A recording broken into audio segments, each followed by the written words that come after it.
There's a monster hiding under your bed, and it has a name: pain. Most people spend their lives avoiding it, but running only makes that monster stronger. Pain is the fire that forges you. If you fear it, it controls you. If you face it, you control everything. Epictetus once said, "What ought one to say then as each hardship comes? I was practicing for this. I was training for this." Every struggle is a chance to train. Every hardship is a moment to grow stronger. Today, we're going to change how you see pain. By the end of this, you'll understand how to harness it. I want you to pause right now and comment "Pain is my teacher" below. Write it. Own it. Let every like on your comment remind you of this promise. This fear has ruled you for too long. But there's a simple truth you must understand. Thought 1. The fire test. This next part might make you uncomfortable. Good. Imagine this. There's a blacksmith named Eli in a small village.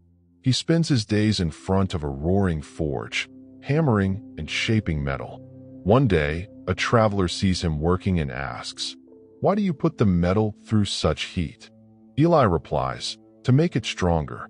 This isn't just true for metal. It's true for you. Marcus Aurelius wrote, "The impediment to action advances action. What stands in the way becomes the way." Think about that. Obstacles are not barriers. They are the path forward. Pain is the fire in your life. It tests you. It refines you. You can try to avoid it, but where does that get you? Hiding from the fire only keeps you soft. Now pay attention. This is the real lesson. The Stoics believe the fire is not your enemy. It's your ally. That fire reveals what you're made of. It burns away the weak parts. What remains is unbreakable. So here's what you need to do. Face your fire. When you feel pain, when life tests you, don't run. Let it teach you. Let it mold you.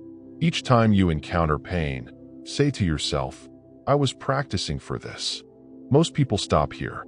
Do not be most people. Tonight, before you sleep, write down one painful experience. Reflect on what it taught you. Ask yourself, how did this make me stronger? If this is hitting different right now, do one thing for me. Hit that subscribe button. Not for me. For the version of you that needs this reminder next week. But knowing this alone is not enough. Because there is something even more dangerous. Thought 2. The pain paradox. This next part might make you uncomfortable. Good. The pain paradox. It's a concept that flips the way you look at life's challenges. Picture this. Epictetus, born a slave, had nothing but his thoughts and spirit. A cruel master broke his leg, an act that could have shattered a weaker soul. Yet, Epictetus rose to become one of history's greatest philosophers. How? By embracing the paradox of pain. He understood that pain is not something to run from. It is a teacher. As he once said, "We suffer not from the events in our lives, but from our judgments about them." What does this mean? It's not the pain itself that is unbearable. It's how you see it. It's your thoughts about the pain that create your suffering. Consider this lesson. Pain is not your opponent. Stop treating it as if it is. Pain is a training ground. It is a chance to grow stronger. Much like a blacksmith hammers metal to shape it, pain hammers you into a more resilient version of yourself. And this is where it gets dangerous. Most people spend their lives avoiding pain. They seek comfort and ease, thinking it will bring happiness. But in doing so, they miss the chance to grow. They remain soft, untested, and unfulfilled. Now pay attention. This is the real lesson. Life will not stop throwing challenges at you. You can bury your head in the sand, but the waves will keep crashing. Instead, face the storm. Redefine your relationship with pain. See it as a necessary forge, not a punishment. Here is your action step. Each time you feel discomfort or pain, pause. Take a deep breath. Then ask yourself, what is this teaching me? Embrace the lesson instead of fleeing from it. Because every challenge is an opportunity to level up. If this is hitting different right now, do one thing for me. Hit that subscribe button. Not for me. For the version of you that needs this reminder next week. But knowing this alone is not enough.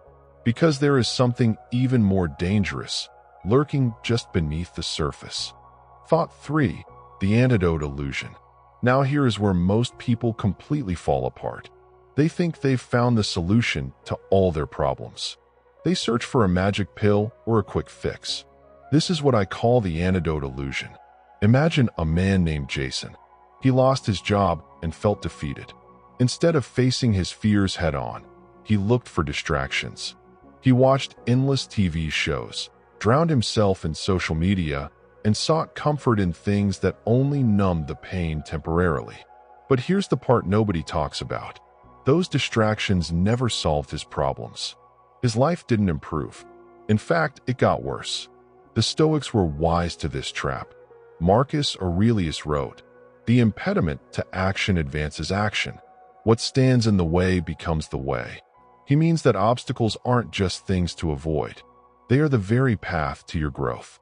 Most people stop here. Do not be most people. They believe that if they could just avoid discomfort, life would be good.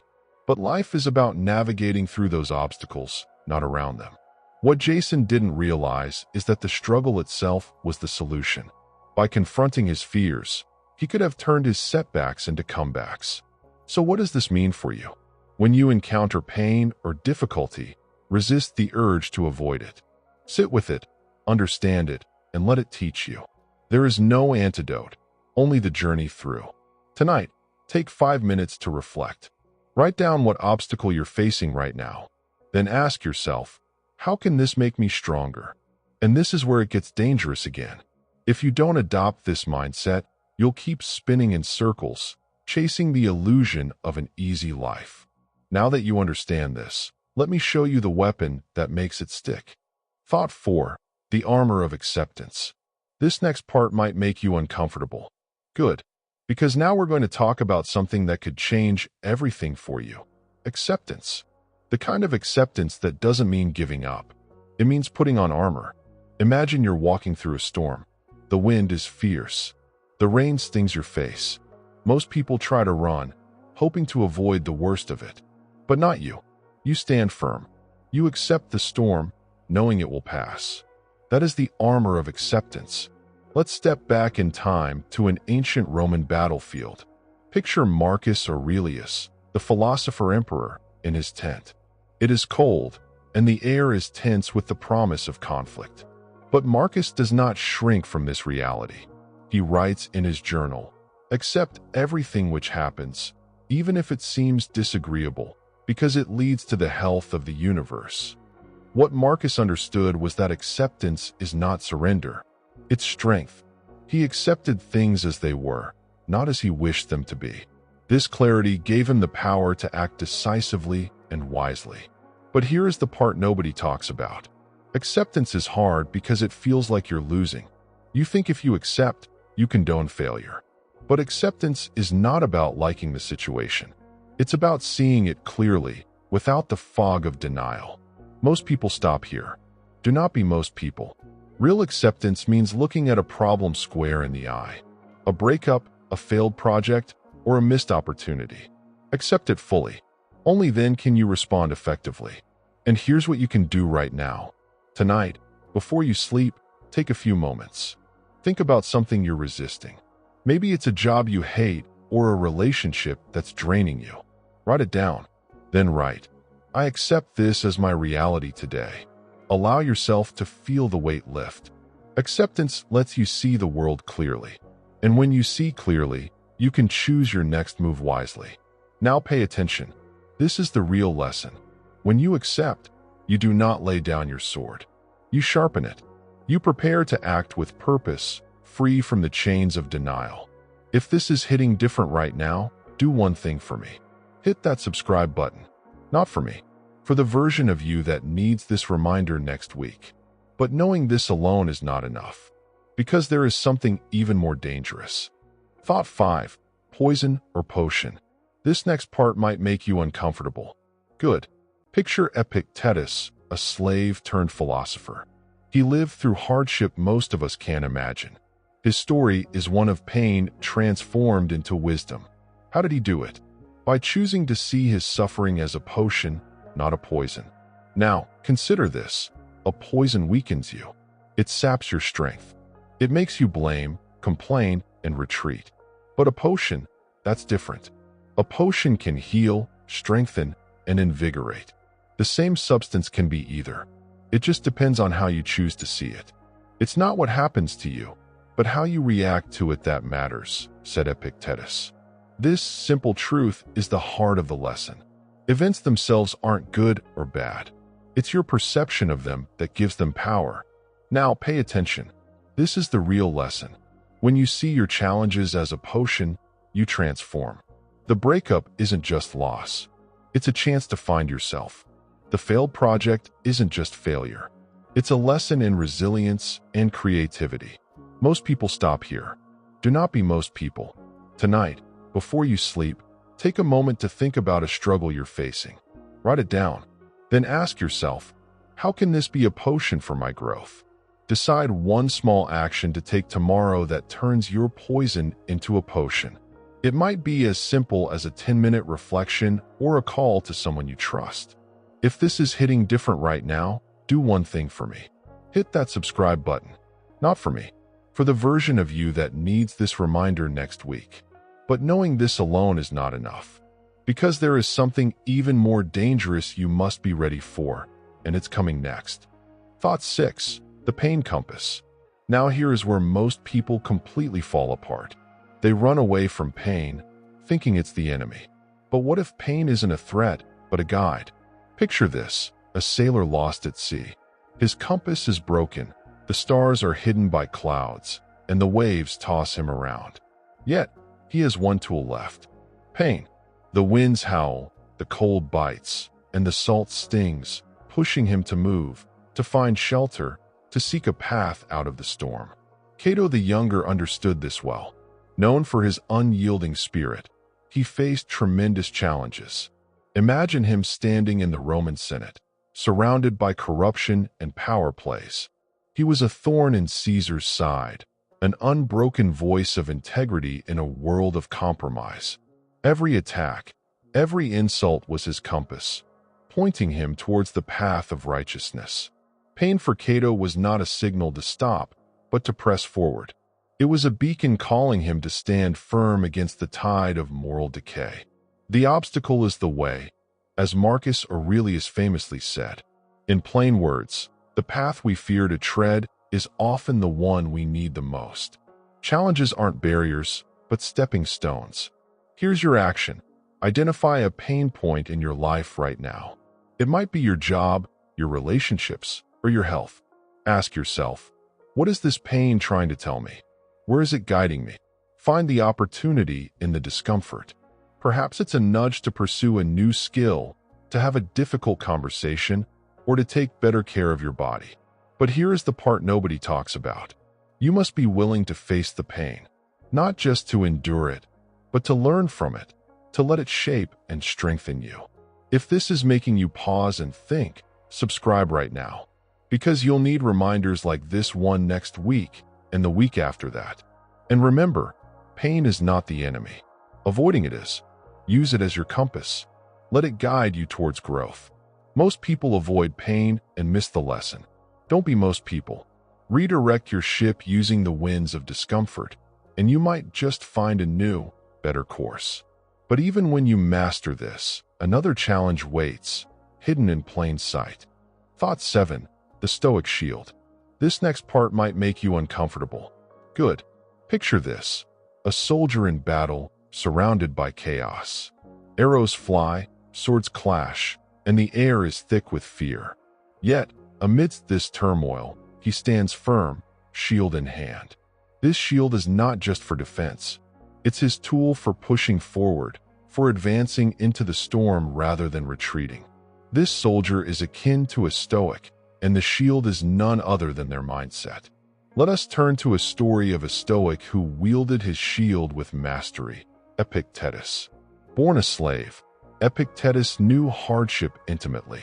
His world was not kind. Yet, he trained his mind to be like that soldier's shield. No insult, no misfortune could break him. Why? Because he believed that while he could not control the events, he could control his response. It's not what happens to you, but how you react to it that matters, Epictetus would say. This means that while life throws arrows at you, Your reaction determines whether you move forward or crumble. Now pay attention. This is the real lesson. The Stoic Shield is about building resilience. It's about understanding that external events are beyond your control. But your thoughts, your reactions, those are yours to command. Like Epictetus, train your mind to hold firm against the storms of life. Here's a simple action for you. The next time you face a challenge, pause. Before reacting, ask yourself, is this within my control? If not, focus on what you can control. Your thoughts, your actions, your next step. If this is hitting different right now, do one thing for me. Hit that subscribe button. Not for me, for the version of you that needs this reminder next week. But knowing this alone is not enough, because there is something even more dangerous. Thought 8. The inner fortress. Now here is where most people completely fall apart. They understand the theory of resilience, but when the storm hits, they shiver and collapse. They lack an inner fortress, a sanctuary built within the mind that guards against life's chaos. Picture Marcus Aurelius. He was not just an emperor, but a man who faced endless battles, both on the field and within himself. At night, amidst the cold Roman camps, he would write in his journal. His words were a shield, an inner fortress. You have power over your mind, not outside events. Realize this, and you will find strength. Marcus Aurelius penned. This quote holds the secret. Focus on what you control, your thoughts, your reactions. Build your fortress there. Imagine you are in a job interview. The stress is tangible. You feel anxious. As the interviewer asks a difficult question, your heart races. But here is where your inner fortress comes into play. Instead of panicking, you draw back, think, and breathe. You remind yourself, I control my thoughts, not their response. You calmly answer. This control calms the storm within you. You walk out proud, regardless of the outcome. But here is the part nobody talks about. Most people believe building such a fortress requires monumental efforts. The truth? It starts small. Each day, take moments to strengthen it. Every time life tests you, pause. Reflect. Ask, is this my mind reacting or the world acting on me? Choose your mind. Choose strength. If this is hitting different right now, do one thing for me. Hit that subscribe button. Not for me, for the version of you that needs this reminder next week. Most people stop here. Do not be most people. Tonight, before you sleep, reflect on your day. Identify moments where your fortress crumbled. Write them down, then write how you will react differently next time. This practice of reflection builds your fortress brick by brick. But knowing this alone is not enough, because there is something even more dangerous waiting for you. Thought 9. The trial by fire. Now here is where most people completely fall apart. They fear the fire, but fear is a choice. Take a moment to think about Diogenes. He wasn't a man who bowed to fear or conformed to the world's harsh judgments. Imagine him, a lone figure, living in a large ceramic jar in Athens, completely unfazed by society's ridicule. One day, a group of young pranksters tried to scare him. They shouted threats and insults. But Diogenes didn't flinch. Instead, he calmly looked up and told them they could say whatever they wanted, but their words could not harm him. His mind was his fortress. This is the trial by fire every Stoic must face. What injures the hive, injures the bee, Marcus Aurelius wrote. It means the world may try to pull you down, but it only succeeds if you let it. If you give in to the noise, you become part of it. Most people crumble at the first sign of adversity. They let external forces dictate their actions. But a true Stoic, like Diogenes, stands firm. They understand that the fire is not their enemy. It is a test, an opportunity to mold the strength within. This might make you uncomfortable. Good. Recognize that your trials are not barriers. They are teachers. Every challenge sharpens your resolve. So what do you do with this fire? You're going to face it head on. Tonight, when you find yourself overwhelmed or anxious, try this. Write down one thing that scared you today. Then describe how you handled it and how you wish you had handled it differently. This reflection is your trial. It is your incandescent flame. Use it to shape your strength, your resilience. But here is the part nobody talks about. You can't simply read about this and change overnight. You must practice it daily. Every time fear grips you, remember Diogenes' jar. Think about his defiance. Picture your own mind as that impenetrable jar, unshaken by the chaos outside. If this is hitting different right now, do one thing for me. Hit that subscribe button. Not for me, for the version of you that needs this reminder next week. Most people stop after hearing this. Do not be most people, because this trial by fire is just the beginning. Within the flames lie tools more powerful than you imagine. And if you harness them, your mind will transform into the ultimate weapon. Now that you understand this, let me show you the weapon that makes it stick. Thought 10, the silent teacher. Now here is where most people completely fall apart.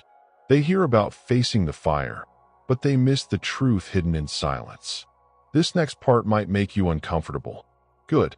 Your most powerful teacher is not in the chaos. It's in the quiet moments that follow the storm. Consider Marcus Aurelius, the great Roman emperor. Amidst war and turmoil, he found strength in silence. In his private journal, he wrote, "Silence is a lesson learned through life's many sufferings." Marcus Aurelius understood that silence was not the absence of action. It was the space where true reflection and growth happened. Think about it. After the noise of battle, he would retreat into silence. There, he questioned his actions, his judgments, his fears. In the quiet, his real victories were forged. But most people don't do this today. They rush from chaos to chaos, never pausing to learn. But here is the part nobody talks about. Silence teaches you more than noise ever will. It shows you the truth about yourself, your strength, your weaknesses. Now pay attention. This is the real lesson. Begin by carving out silence in your own life. Tonight, when the world quiets down, close your eyes. Think back on your day. Ask yourself, what did I learn today? Where did I falter? What did I do well? Let the silence show you what the noise has hidden. And here's the action. Make this a daily ritual. Spend 10 minutes every night in silence. Reflect on your actions and write down your thoughts. Over time, this practice will be your silent teacher. It will transform your mind into a fortress of wisdom. Most people stop here. Do not be most people, because this silent reflection is not the end. It's a beginning.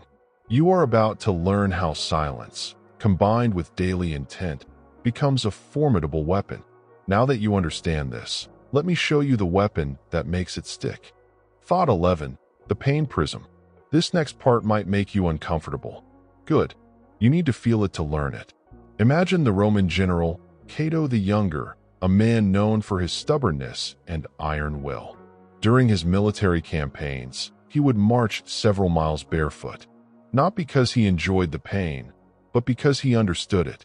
He wore the discomfort like a badge, using it as a tool. Cato knew that pain was not something to be avoided. It was a prism, a lens through which you could see your true self. Now pay attention. This is the real lesson. Pain reveals your limits, but it also shows you where growth begins. Epictetus once said, "Difficulties show what men are." What he meant was, the true nature of a person emerges in hardship. It's easy to seem strong in comfort.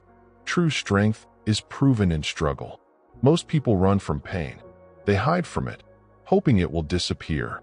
But here is where most fall apart. By hiding, they also hide from themselves. They lose the chance to see beyond the immediate sting to the lessons within. So, how do you use pain as a prism? First, change your mindset about pain. Next time you face a challenge, do not run. Sit with it. Observe it. Ask what it's trying to teach you. Is it pointing out a weakness you need to strengthen? Is it highlighting a path you should avoid? Or is it simply reminding you of your resilience? Tonight, when pain visits, welcome it. Not as an enemy, but as a teacher. Write down what it reveals. Keep a journal of these lessons. Over time, this practice will sharpen your mind like a sword. If this is hitting different right now, do one thing for me. Hit that subscribe button. Not for me, for the version of you that needs this reminder next week. But understanding pain's lesson is not enough. You must act on it. Take the insight pain gives and turn it into fuel. Fuel for change. Fuel for growth.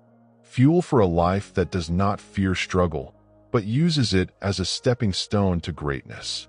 Now that you understand this, let me show you the weapon that makes it stick. Thought 12. The Unbreakable Chain. Pay close attention to this. It will save you years. Imagine a blacksmith forging a chain link by link. Each piece is heated, hammered, and shaped. Every link is tested for strength. If one fails, the entire chain is useless. Your life is like that chain. Every experience, especially the painful ones, is a link. Seneca, the wise Stoic philosopher, said, "Difficulties strengthen the mind, as labor does the body." He meant that just as physical labor builds muscle, mental challenges build resilience. Each hardship is not just a trial. It's a piece of the unbreakable chain that becomes your life. But here is the part nobody talks about. Many people avoid the forge. They dodge the fire because it is uncomfortable. They want a life of ease, but that life is weak. It is a chain with brittle links. You see, without testing, without fire, there is no strength. A modern analogy: think of a tough job with a harsh boss and long hours. Most people would flee. But if you stay, if you learn, you turn that experience into a strong link. It's a lesson in patience, in managing stress, in becoming more than you thought possible. Seneca also reminded us, there is nothing the busy man is less busied with than living. In plain words, staying busy is not the same as truly living. The real living happens when you face your challenges head-on and forge those links. Now pay attention. This is the real lesson. Every painful encounter is a chance to add a strong link to your chain. Welcome each difficulty. Do not just endure it. Learn from it. Absorb the heat and hammer it into knowledge. Tonight, here's what I want you to do. Reflect on your day. Identify a challenge you faced. How could it strengthen your chain? Write it down. Craft it into wisdom. Most people stop here. Do not be most people. If this is hitting different right now, do one thing for me. Hit that subscribe button. Not for me. For the version of you that needs this reminder next week. But knowing this alone is not enough. Because there is something even more dangerous waiting ahead. Thought 13. The Growth Catalyst. Now here is where most people completely fall apart. They hit a wall and decide that's where their journey ends. They see pain and adversity as enemies. But there's a story from the life of Epictetus that shatters this shallow view. Epictetus was born into slavery, a life most would see as full of only suffering. He had nothing, no freedom, no rights, yet he refused to let his chains define him. Instead, he saw his situation as a growth catalyst. Despite his physical restraints, his mind remained free. He famously said, "We cannot choose our external circumstances, but we can always choose how we respond to them." Think about that. No one can control every event, yet you can control how you react. Take a closer look at the struggles in your life. Maybe it's a job that feels like it drains you dry, or a relationship that's testing every nerve. Most people would tell you to run, to quit. But like Epictetus, see these pains as your catalyst for growth. Harness these moments. They are your training ground, your chance to build resilience. Marcus Aurelius wrote, "The impediment to action advances action. What stands in the way becomes the way." It's a reminder that challenges are not barriers. They are pathways. Now pay attention. This is the real lesson. View each obstacle as a stepping stone. When you face disappointment, ask yourself, what can I learn? If you fail an exam, don't just feel defeated. Study what went wrong and improve. If you argue with a friend, don't just walk away. Understand the root of the conflict and communicate better next time. Here is what you need to do tonight. List one challenge you avoid. Then write down exactly how facing it could make you stronger. Identify the lesson hidden within it. Make it your mission to turn that pain into progress. Most people stop here. Do not be most people. Because now that you understand this, let me show you the weapon that makes it stick. The final word. You find yourself at a crossroad. Right here, right now. Every pain and every struggle is not a curse, but a blessing in disguise. Just like Epictetus taught, you are not shackled by your troubles, but liberated by your response to them. Consider everything we've discussed. Pain is not your enemy. In fact, it's your most brutally honest teacher. Marcus Aurelius offered this wisdom. The impediment to action advances action. What stands in the way becomes the way. This is not just a catchy phrase. It's a battle cry for those who choose not to retreat in the face of adversity. Every stone that blocks your path is a tool. It's up to you to use it to build a bridge to the person you are destined to become. The pain you feel today is the strength you'll celebrate tomorrow. Remember, growth does not come from comfort. And this is where we declare war against mediocrity. Do not willingly swallow the poison of self-pity or defeat. Rise up. Turn every misfortune into an opportunity. Choose strength. Choose courage. Choose to be unbreakable. Subscribe. Share this with someone who needs to hear it. And I will see you in the next one.